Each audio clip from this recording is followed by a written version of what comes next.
લીંબડી શહેરમાં રહેતા અને ગ્રામ્ય વિસ્તારોમાં મારામારીના બનાવો વધ્યા હોય તેવું લાગી રહ્યું છે। ત્યારે વધુ એક મારામારીનો બનાવ સામે આવ્યો છે, જેમાં રડોલ ગામે એક મારામારીની ઘટના સામે આવી છે। ત્યારે ઇજાગ્રસ્તના જણાવ્યા અનુસાર કૌટુંબિક પરિવારજનો દ્વારા જમીન બાબતે આ મારામારીની ઘટના બની હતી। ત્યારે ઇજાગ્રસ્તને સારવાર અર્થે 108 દ્વારા લીંબડી સિવિલ હોસ્પિટલે ખસેડવામાં આવ્યા હતા। હાલ કાયદો અને વ્યવસ્થા કથળાઈ હોય તેવું લાગી રહ્યું છે। મારું નામ જસુબેન, ગામ રળોલ। હવે શું ઘટના બની?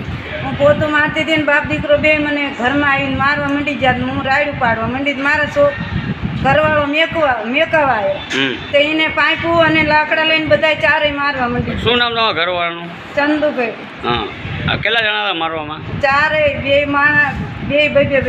હા, એટલે કઈ બાબતે મારામારી હતી? કશું નહીં, કઈ નતું। તો એમણે થોડા મારે કોઈ?